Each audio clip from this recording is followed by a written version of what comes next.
This Montreal Canadiens trade would be insane, as well as the Adam Henrique trade rumors are intensifying with reports that he may land with the Edmonton Oilers. And I'll break it all down for you coming up on this episode of Hat Trick HQ. Before we get into it, just want to say, if you're one of the thousands of people watching this that aren't subscribed, make sure to go down below and subscribe to the channel. We're getting so close to 3,000 subscribers. Really appreciate it if you're not subscribed already to go down below, hit that subscribe button. But with that said, let's go right into the first topic of the video today, which is this Habs trade would be crazy.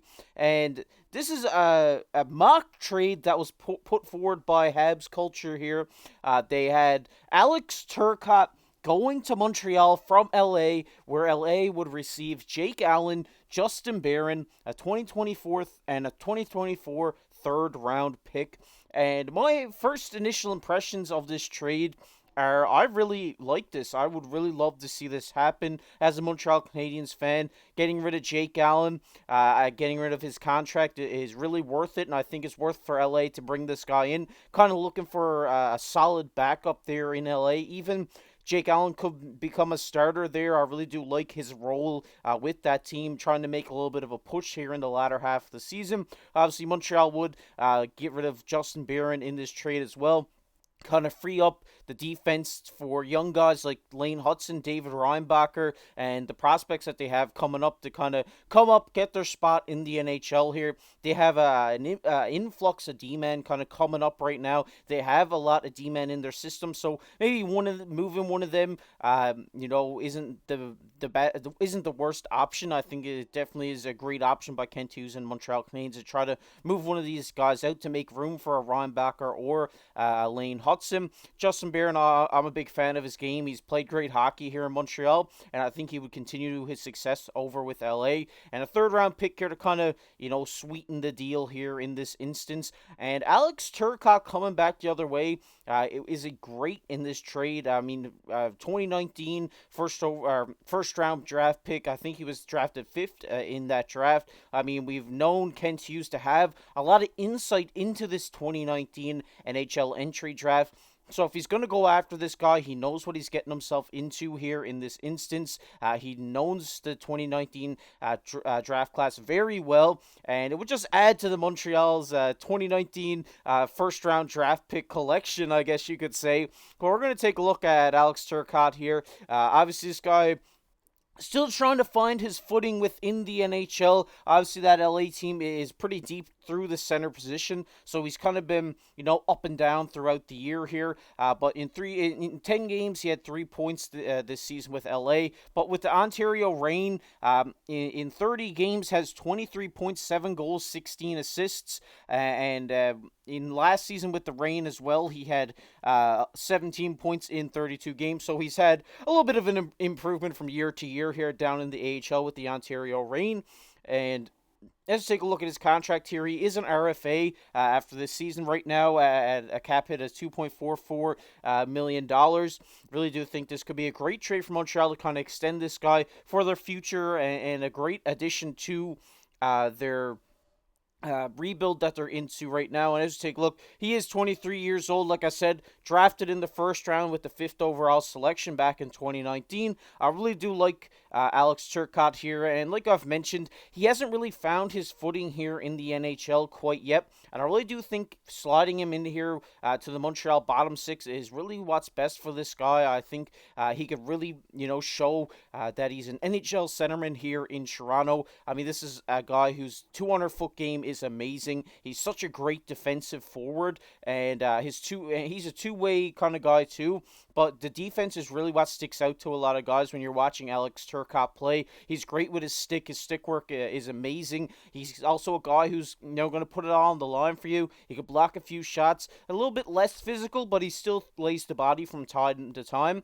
And the big thing here, like I said, is his defense. But his passing is also phenomenal as well. He's an elite passer. He knows how to find guys in front of the net. And I think this is would be a great addition for the Montreal Canadiens. I could see him maybe, if you trade for this guy, maybe slotting in here as the 4th line center to start out. But you could see him eventually slide up to the 3rd line, put Jake Evans back on that 4th line, and I really do think that this would be a great trade for Montreal. I think if you have him on that third line with guys like Josh Anderson, Brendan Gallagher, could really help this guy find his game. And I really do think that his development is really slow, but I think he has the facilities to develop into a great NHL centerman. The defensive side of the game is already there. He's a great skater, and we've seen his offense be amazing in the AHL. He knows how to find an open man. He's great at getting the puck up the ice skate. Great at finding open teammates in front of the net for goals.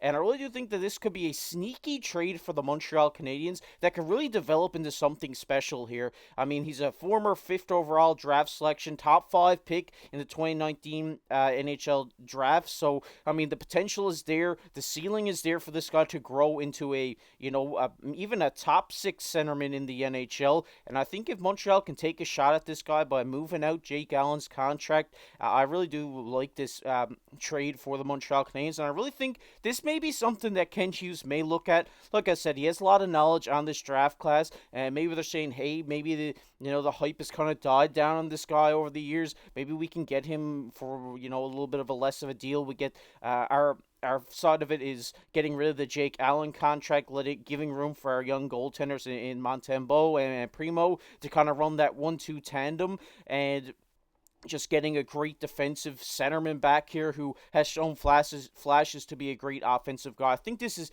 a really sneaky trade for the Montreal Canadiens, and I really hope we do get to see it happen, because I mean that would just add to the collection of 2019 for first round draft selections that we have. And I really hope we get to see this, because I really think that this guy could be something phenomenal here in Montreal and could really reshape the bottom 6 of the Montreal Canadiens going into the latter half of the season or into next season. I think you can get this guy back. He's an RFA at a fairly decent cap hit here. You're not going to spend a lot on this guy. You maybe get a 3, maybe 4-year bridge deal with this guy, maybe to see where he's at. I mean, it is his younger years. Give him a 3-year contract at maybe $2.5 million here to show what he's worth in the NHL. And I really do think that this could work out and be really beneficial for the Montreal Canadiens. But I want to hear from you guys down below in the comment section. What do you think about an Alex Turcotte trade to Montreal? Love to hear from you guys about this, because I really liked this trade when I seen it, and I figured I had to share it with you guys because I think it's a fun one, and I think it would just be great for Montreal. And but with that said, we're going to get into our second topic of the video today, which is Adam Henrique rumors are intensifying. And as we take a look here, this is from David Pagnotta on Twitter. He says the talk around the Ducks forward Adam Henrique seems to have picked up and should continue to escalate in the coming days. It's a matter of when, not if, he's traded by the deadline. Ducks are all but certain to retain on his deal as well. And we're just going to take a look here. According to Elliot Friedman, the Edmonton Oilers have discussed with the Anaheim Ducks about a possible deadline trade. And the NHL Insider notes it could be over 2 players. The first is Adam Henrique, who the Oilers have been linked to in trade rumors before. The second is Sam Kirk, a depth forward, making less than $1 million per season. And according to a previous report by Darren Dreger, the Oilers have been looking for a top 6 forward to complement their star player in Leon Draisaitl, but the prices are high. While keeping their eyes on the rest of their trade market, they're also exploring the potential addition of Henrique, the Ducks' versatile and productive center. He would fill a third-line center role and potentially work spot duty in other places as needed. And in an interview with Leafs Morning Take, Henrique is staying focused on his game, but wonders why his name is out there in trade discussion. He is aware his contract could necessitate a deadline deal, and he'd be open to playing again in the postseason with a chance to win a Stanley Cup. He holds a modified no trade clause in his contract, and it's not clear if he would waive to join the Oilers. That said, if he wants to play on a contending team, despite Edmonton's recent blip in their play, they do have a legitimate shot at going deep in the postseason. And they said, meanwhile, this other guy here, Sam Kirk, he said he could be a nice depth addition for Edmonton, and he would undoubtedly infuse grit and toughness into the Oilers' bottom forward ranks. While not known for his offensive output, he significantly contributes to the physical aspect of the game, exemplified by his 124 hits in just 56 games this season. He comes in at a low price point, talking up just $850K on the salary cap. And as we dive into Adam Henrique here, obviously, this guy has been an established forward in the NHL with Anaheim for quite a while here now. This season, having 38 points in 57 games, 16 goals, 22 assists, with 53 blocks, 57 hits. Has really like upped his block shot and hit total from previous seasons. Looking really good here in Anaheim this year, and could be a great deadline acquisition for the Edmonton Oilers team. And we're going to take a look at his contract here. Like I said, on the last year of his contract here, $5.825 million AAV.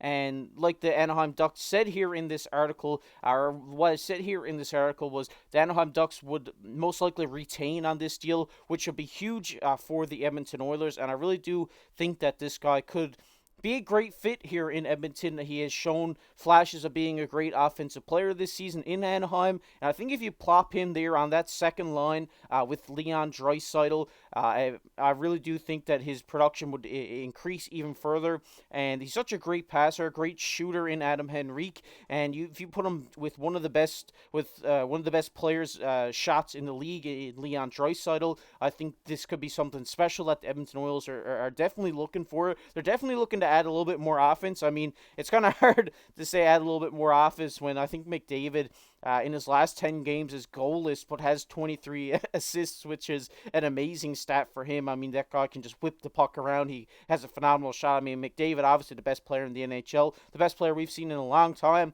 And right behind him, I think, in the top, make an argument as a top 5 player in the league, is Leon Draisaitl, and he is playing on that second line in Edmonton.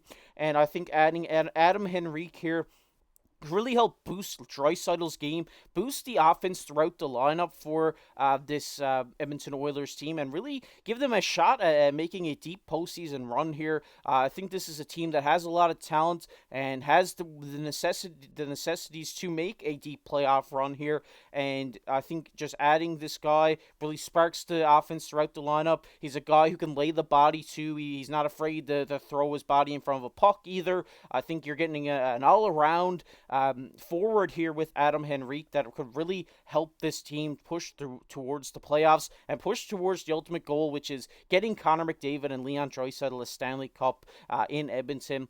And I really like this team. I think they're playing phenomenal hockey. They're only kind of lacking a goaltender here, but I think Stuart Skinner has played great recently. I think they're kind of off the market in terms of goaltending and looking to kind of solidify their top 12 forwards going into the trade deadline. And I think Adam Henrique is a guy that every contending team wants, and I think the Edmonton Oilers have the facilities to make this trade happen. Get him in maybe at 50% retained for the rest of the season, and maybe if you like his play during the rest of the season, maybe you extend him even further if you've noticed that him and Draisaitl are really clicking together. I really do think an extension will be in place here if his trade does go through for the Edmonton Oilers. But I'm really excited for this. Obviously, the Edmonton Oilers fans are looking for a Stanley Cup while McDavid and Draisaitl are still there. And I think this is the best shot they got at going out and getting someone to maybe help them get there. And I just want to hear from you guys down below in the comment section. What do you think about a possible Adam Henrique trade to the Edmonton Oilers? I think I'm pretty fired up about it. I'd love to see this trade go through. And I think it would just help the Edmonton Oilers out drastically. And the other guy here that we did talk about was Sam Carrick. I mean, this guy is a guy who's going to be great in the playoff series. He's going to get under the team's skin, coming in at under $1 million AAV. I think it would be a great part of this trade. He could come in on that fourth line, kind of bang some bodies, put some bruises on the other team's on the opponents, and really get under the skin of these guys in a playoff series, and maybe cough up a few power plays for this team by drawing penalties. I think that this trade is just phenomenal for the Edmonton Oilers, and I really do hope we get to see Henrique put an Oilers jersey on after this trade deadline. But like I said, let me know down below what your thoughts on this are. Love to hear from you, but we're going to get into everybody's favorite topic here, which is comment of the day. And the comment of the day today goes to our boy Daniel. Shout out to you, Daniel. Obviously, day one supporter here on the channel. We always love seeing your support down in the comments section below. He says, trade deadline live party with the boys. And obviously, me and Mark are both fired up for this trade deadline. There's going to be so many trades, so many moves, so much stuff happening here on March 8th. And it will all be covered right here on the channel. So if you're looking for all your trade deadline coverage, make sure to turn that post notification bell on, because we're going to put up so many videos. We've been debating on doing a live stream. So if you guys want to see that, make sure to throw it down in the comments section. Say, hey, we want a live stream trade deadline day. We might make that happen for you guys. But like I said, if you enjoyed this video, make sure to go down below, hit that like button, hit that subscribe button. We're on the road for 3,000 subscribers. Really appreciate it. If you're not subscribed already, go down below and hit that subscribe button. And as you can tell, this is the second video of the day here on the channel. So if you want to check out the video me and Mark did earlier on the channel about Chris Tanev and about Elise Prospect, it's going to be popping up on your screen right now. But as always, I've been your host, KC. Keep your stick on the ice.